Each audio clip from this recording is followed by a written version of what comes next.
Hello, വീട്ടിലുണ്ടായിട്ടുള്ള പീച്ചിങ്ങ കൊണ്ട് ഒരു തോരനാണ് ഇന്നത്തെ വീഡിയോ. പീച്ചിങ്ങ ഞാൻ കട്ട് ചെയ്ത് വെച്ചിട്ടുണ്ട്.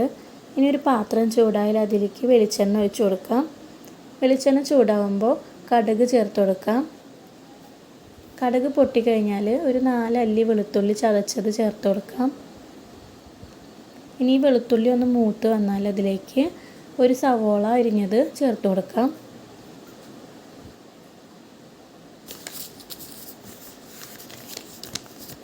സവോളയിലേക്ക് ഒരു 1/2 സ്പൂണ് ഉപ്പ് ചേർത്ത് കൊടുക്കാം.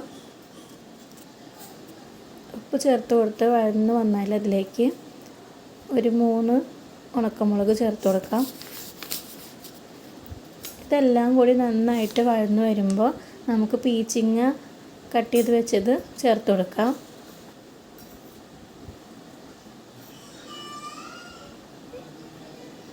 ഇത് നന്നായിട്ട് ഇളക്കി കൊടുക്കാം.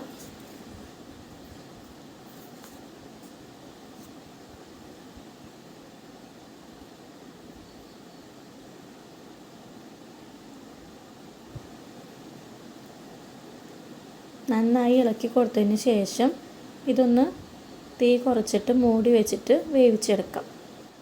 അപ്പോൾ പീച്ചിങ്ങ തോരൻ റെഡിയായി.